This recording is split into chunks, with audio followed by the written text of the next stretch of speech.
guys hear me? Okay. Hi, my name is Caitlin Iverson, and my thesis is on fairy tales and how they positively impact childhood development. Alex took the land of stories with her to bed that night.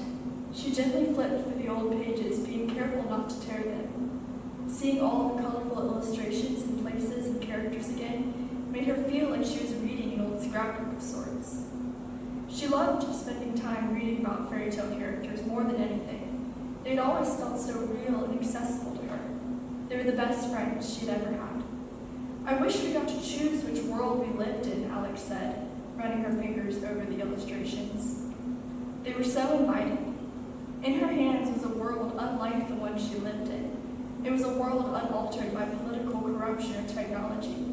A world where good things came to good people. A world she wanted to be a part of, with all of her being. This excerpt is from Chris Culver's best-selling middle grade series, The Land of Stories. In this series, the twins, Alex and Connor Bailey, are transported into a world where fairy tales are real. Over the course of the series, the twins explore their favorite fairy tale locations, befriend their favorite heroes, and thwart evil villains. Through the power of fairy tales, the twins learn how to solve problems creatively, how to love and forgive others, and how to grow into capable adults. Over the story, the agency of the twins is emphasized, as they overcome all of the obstacles that they face, using their own intelligence, compassion, and courage. And at the end of the series, both Alex and Connor are able to find their own versions of happily ever after. Alex and Connor's love for fairy tales is something that should be fostered in every child. Children in the real world may not fight dragons or cast magic spells, but they do have to learn how to ask questions, how to solve problems, and how to stand up for others, which are all values that are highly emphasized in fairy tales. Before we go any further, we must ask the question, why read fairy tales at all? And my answer is that in a postmodern society, fairy tales are vital for children because they offer a solution out of what I call the gray zone problem. To explain, in our modern culture, many children are taught that morality is a gray zone. They're taught that there is no set right and wrong, and rather that morality is up to how they feel in their own hearts. As Christians, we know that this is contrary to what is reality, as God has laid forth very clearly in black and white in the Ten Commandments what true morality is. And therefore, fairy tales, with their very clear-cut right and wrong, and good characters and evil villains, can help to bring children out of the gray zone and back into the world of black and white. My thesis statement is that fairy tales have a positive impact on child development because they empower children, enforce moral values, present relatable role models, and instill in children the ability to process the world around them. Ask anyone, and chances are, at some point in their lives, they've read fairy tales. However, professional and parental opinion on these stories may vary. Some people believe that fairy tales have an overall positive impact on children, while others will argue that their negative qualities will outweigh any positive benefits that they have to offer. The people who say that fairy tales have a positive impact will point out that these stories have the potential to guide children morally, as they have very valuable life lessons and characters that can act as relatable role models. Advocates will also point out the social, emotional, and academic advantages that these stories have to offer, as they teach children to face their fears, how to rise up to challenges, and ultimately how to become the best versions of themselves. However, there are some people who point out the negative aspects in fairy tales. They'll argue that these stories have unrealistic plots and stereotypes, especially in regards to gender, which can warp a child's perceptions of reality and of themselves.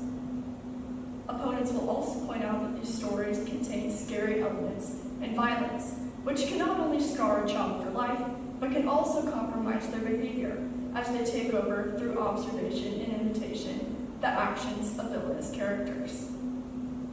Now, before we go any further, we must examine a few key terms that can help us to better understand this thesis.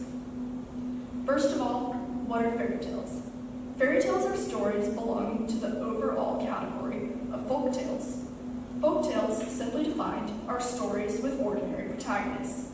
These ordinary protagonists are supposed to remind us of ourselves, as they have very grounded, down-to-earth concerns with things like getting married and establishing a home, which speaks directly to our own individual needs as readers. There are many different subcategories of folktales, including fables, jokes, myths, novellas, and fairy tales. But fairy tales can be distinguished from these other subgenres by their containing of magical elements. While fairy tales differ vastly from each other based on their story content and the person who is telling them, there are many common attributes that these stories possess that can be used to more easily identify them. For instance, most fairy tales take place in a distant past with no set date, and this is why these stories often begin with "once upon a time." These stories also feature powerful heroes and villains. The heroes of fairy tales seek to improve their situation in life through a journey of self-discovery, while the villains of these stories are the embodiment of everything that is evil in the world. And, of course, as seen in the famous phrase, happily ever after, most fairy tales end with a happy ending. However, this is not a hard and fast rule. Understanding the history and origin of fairy tales is also important for understanding the nature of these stories. Fairy tales originate from the oral tradition, which results in many equally legitimate versions of any given story. To explain, long before medieval and even biblical history, fairy tales were told by an anonymous storyteller to a group of people. And then each of those people in that audience would take that story and then maybe add some elements they thought could make the story better and take away some things that they didn't like and then tell it again to a new audience. And in this way, the same story was told to many people across generations until you end up with the story that we tell today. So, as you may imagine, the story that is Cinderella that we tell today may differ vastly from the version of Cinderella that was told hundreds of years ago. And because of this, fairy tales are a very fluid genre. There's no correct version of a story like Little Red Riding Hood, but rather it's treated as a sum of all of its parts. In later years, the oral culture was infringed upon, per se, by the literary culture. This was first seen in the 16th and 17th centuries, when the first collections of Western fairy tales were published. And then again in the 19th century, authors continued to write down these oral tales into the literary format. You may be more familiar with these authors. These include people like the Brothers Grimm and Hans Christian Andersen. And these stories that they have written down have become our primary source for fairy tales in the modern day. In more recent years, the rise of cinema has led to fairy tale film becoming one of the most popular cultural commodities worldwide. Because of this, modern children are exposed to fairy tales through oral, literary, and televisual means, so there is ample opportunity for children to be exposed to these stories. In more recent years, fairy tales have joined the canon of children's literature, which is in of itself a rather recent vintage. Many people may not realize this, but fairy tales were originally intended for adult audiences only. However, cultural shifts have led to a new perspective on these stories, and fairy tales are now commonly utilized for entertainment of young people or as part of the bedtime ritual. Another important term that we must define for this thesis is child development. Childhood, for the sake of this argument, is defined as spanning from ages 3 to 11. And development, simply defined, is the process of gaining experience in a given environment. Early experiences, whether they be positive or negative, lay the foundation for a child's future survival, growth, health, and well-being. There are many factors that can influence the child's development, such as the physical health that they have as they grow up, the culture that they're surrounded by, or the stories that are told to them, like fairy tales. Now that we have a better understanding of the terms that will be used in this thesis, we can now move on to our argumentation section. This thesis seeks to affirm the benefits of fairy tales, or refuting any arguments claiming that these stories are outdated, offensive, or irrelevant. Before we go any further, it must be noted that only a certain type of fairy tales will be examined in his thesis, and this includes fairy tales of European origin. Fairy tales are a universal phenomenon. They occur across cultures, but in order to narrow the scope of our argument and make it more specific, we will only examine the fairy tales that originated on the European continent. Also, only fairy tales of the oral and literary tradition will be examined. So fairy tales that originated solely on TV will not be considered to be legitimate fairy tales for the sake of this thesis. There are many benefits that advocates for fairy tales will point out. One of these is that fairy tales have the potential to empower children. Empowerment, simply defined, is a driving force that stimulates personal growth in an individual. There are many ways in which fairy tales can empower children, and one of these ways is by easing a child's fear and anxiety. This can be accomplished through a variety of methods. First of all, fairy tales have very structured plots and archetypes. All fairy tales have a very definite middle, beginning, and end, and the characters share similar virtues and vices across the stories. And, as seen in the Happily Ever After, the heroes nearly always triumph over the villains. This familiarity can bring comfort to children who may fear the unknown and the unexpected. Fairy tales are also commonly utilized for their bedtime advantages. The time before sleep is actually when separation anxiety is at its peak in young children, and reading with an adult caretaker can emphasize a child's importance as a member of the family and also help them to understand the safety of their environment, as well as build stronger relationships between the child and the storyteller. Studies have also proven that fairy tales can help children to analyze fears surrounding danger and death. For instance, one study showed that children who were read the story of Three Little Pigs were able to alleviate their anxiety surrounding an illness that they had by labeling that illness as the Big Bad Wolf. Fairy tales can also empower children by increasing their self-awareness. A 2014 study found that fictional narratives effectively improved a sense of self-worth and well-being in general in children. In a 2016 study, which was done over 353 school children over the course of 2 years, found that narrative therapy improved social and emotional skills in children ranging from 8 to 10 years old. The final way in which fairy tales can empower children is by presenting success and personal growth as a genuine possibility in children's lives. And these stories do this primarily through utilizing the underdog narrative. Fairy tales often feature younger siblings or relatively weaker characters outperforming, outsmarting, or even overpowering older siblings or more powerful rivals. And as children often find themselves to be the weaker, smaller person in the room, they will find this underdog narrative to be relatable and will seek to emulate the actions of these underdog heroes. The second benefit that fairy tales have to offer for children is that they present them with moral values. Stories themselves, as a form of entertainment, can be a catalyst for the development of moral behavior. This is because parents will often employ stories, like fairy tales, in the disciplining of their children by depriving their children of these stories if they happen to misbehave. Fairy tales can also help children to learn virtue through example. For instance, the heroes of these stories constantly demonstrate that selflessness, courage, knowledge, and compassion can lead to eventual success and prosperity. And this consistent pattern of reward for good behavior can help a child to understand the difference between right and wrong action. Once a child recognizes this, they will seek to follow these characters' examples in their own lives. One common theme that is utilized throughout fairy tales is the theme of the victory of good over evil. And this theme can instill the theme of black and white morality. For instance, in the story of Jack and the Beanstalk, Jack is very clearly the good character. He has many virtues as he wants to provide for his family. He's quick-witted in the face of danger, and he's loyal, even towards his family's useless cow. And all of these virtues are what lead him to thwart the giant at the end of the story. However, the giant is very clearly the evil character in this tale. He's aggressive as he wants to grind Jack's bones to make his bread. And he is also reckless, and this leads him to fall from the beanstalk and die.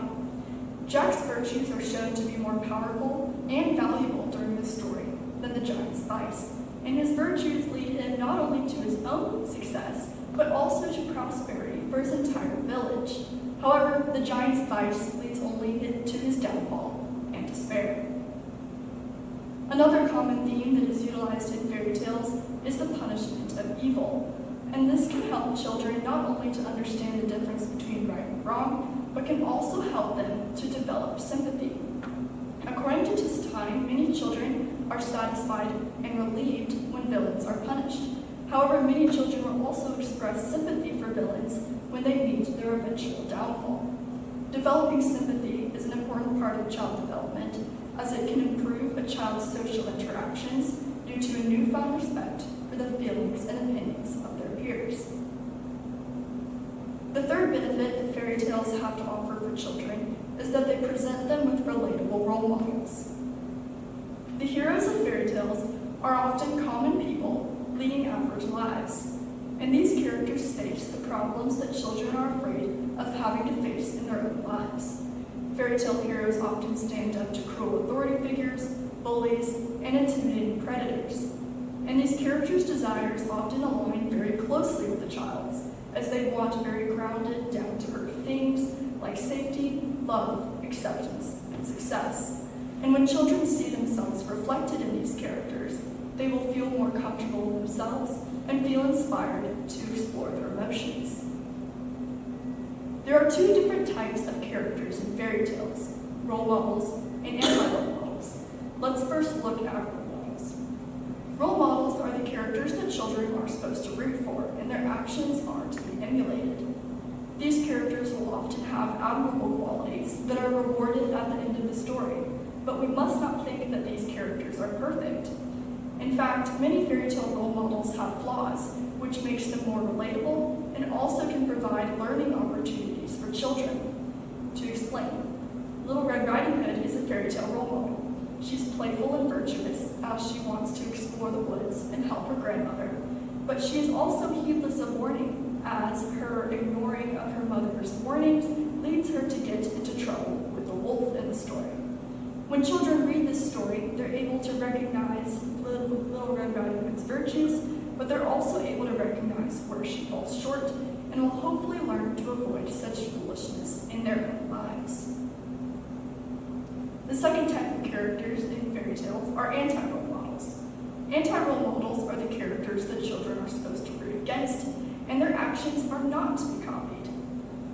These characters often act as symbolic representations of a child's internal self, as the qualities that children may struggle with are exemplified through these characters, and this can help to grow a child's awareness of their own flaws.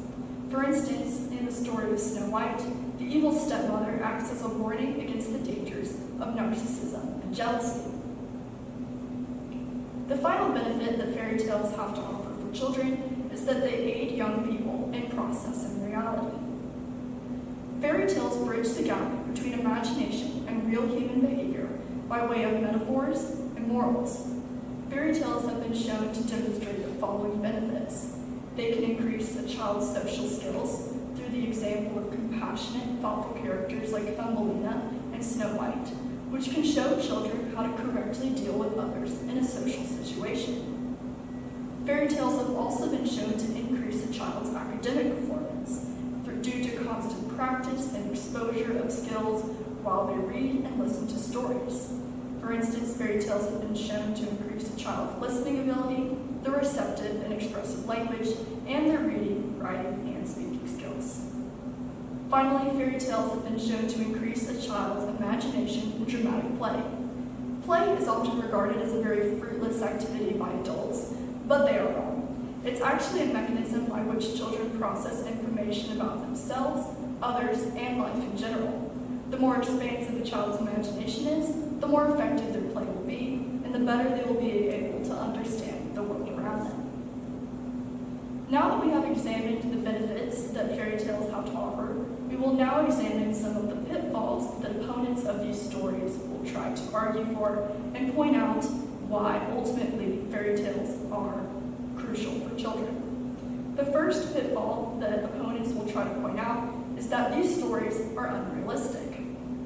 Opponents will say that fairy tales often show a disregard for the struggle of their main characters, as they fail to show how a character's struggles impact their emotional and mental well-being, as these stories often place more importance on the happily ever after at the end of the story.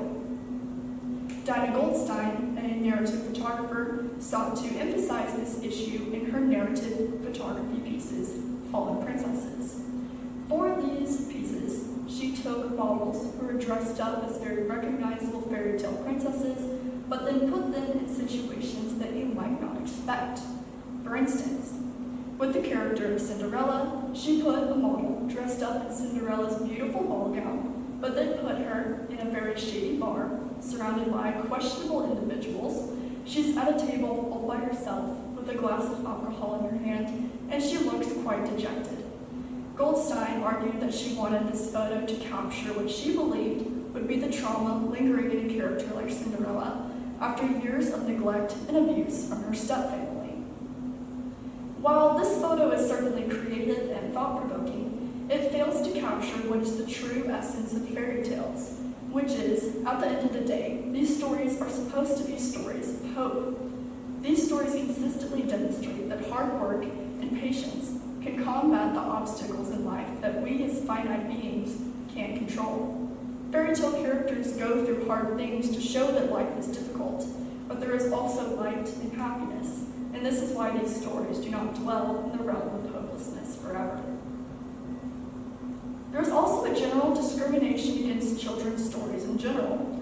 According to Wenham, many children's stories are regarded as subordinate parts of literature. Many adults will just simply dismiss these stories as ridiculous and outlandish. However, many people ignore that silliness actually alludes to something far more serious, and this can be seen in the story of Princess and the Pea. In this story, a princess must accomplish a rather ridiculous test to prove that she is a royal.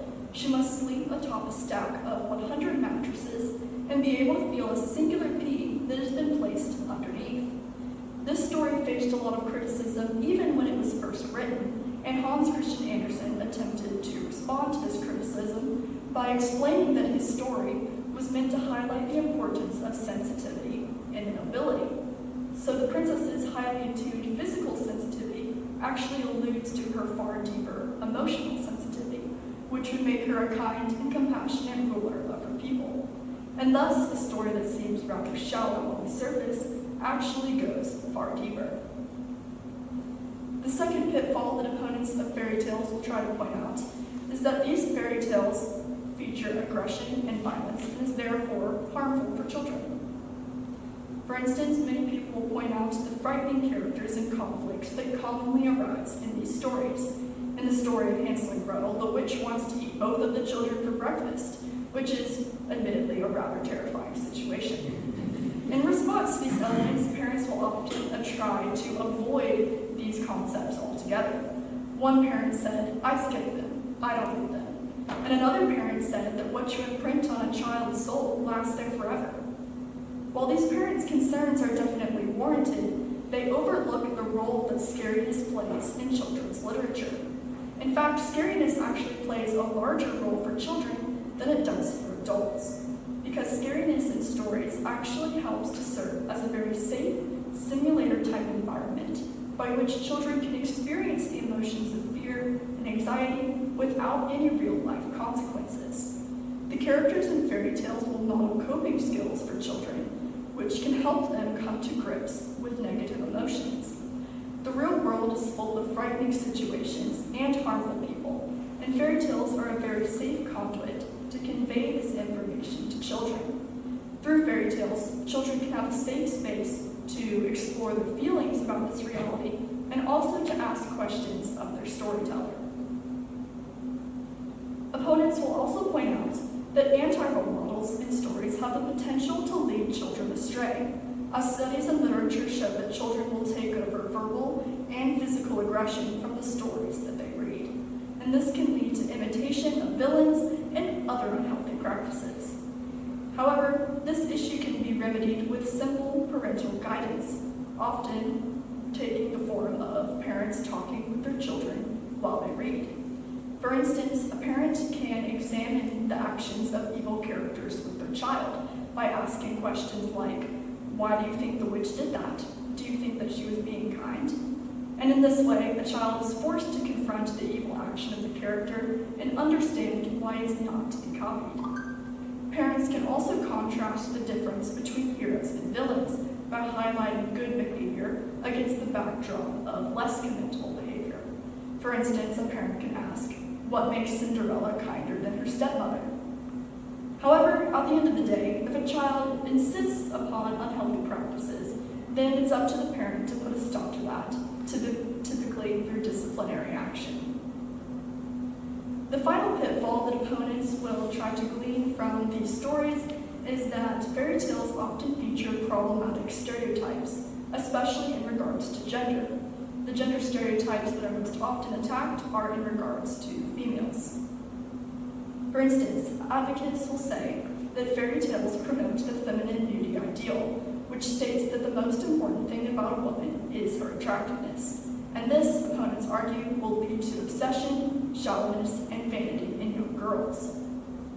Fairy tales also contribute to the phenomenon known as princess culture, which is a developmental phase in young girls marked by an obsession with princesses. This can become apparent in a young girl's desire to dress up like a princess or wanting to be told stories about these characters again and again. However, before we throw princesses and other unattractive characters under the bus, we must realize that the benefits of princess culture are actually far greater than its downsides. For instance, Coyne, a professor at the School of Family Life at Brigham Young University, had a 4-year-old daughter who was obsessed with dressing up as princesses. Coyne worried that this behavior was unhealthy for her daughter, so in 2016, she surveyed over 300 preschool children and their parents, finding that in the short term, princess culture had an overall negative effect on children. But her research did not stop there. 5 years later, in 2021, she conducted another survey which completely flipped her findings. She found that in the long run, fairy tales had an overall positive impact on young girls, as they promoted the belief that education, relationships, and careers were equally important in both men and women, and thus fairy tales and princess culture helped young girls to become more comfortable in their femininity. The second issues that opponents of these stories will try to glean is from male stereotypes. Male stereotypes are not as heavily studied in fairy tales, but there are still some issues that people will try to find. For instance, opponents will point out that these stories will often portray men with hyper-masculine traits. Saxby pointed out that these characters are often portrayed as rescuers, self-sufficient, heroic, and persevering, and males are more often judged by hierarchical values like height and birth order than women are. However, it must be pointed out that caricature is very important in literature because exaggerated qualities can actually point to virtue. For instance, the qualities of these hypermasculine characters points to the deeper qualities of courage, selflessness, and strength. And this can teach young boys to stand up for themselves and others and to strive for self-improvement. Now, before you go, I want you to imagine this. I want you to imagine a world in which children do not read fairy tales, a world in which people do not care about the values that these stories have to teach. In this world, children are led to question their very identity. They act without regard for the consequences of their actions or how they will affect other people. In this world, they blindly attempt to make meaning for themselves in a reality that seems increasingly meaningless. Despair and confusion abound, and as many parents can attest, this world bears a striking resemblance to our own. Now I want you to imagine this. I want you to imagine a world in which children do read fairy tales, a world in which people genuinely care about the values that these stories have to offer. Fairy tales are a tried and true tool for the betterment of oneself, to strengthen the bond between a parent and a child, or a child and a role model. And fairy tales ultimately present the lesson of a world of hope, in which children can have the courage to make a difference in their own lives and in the lives of others.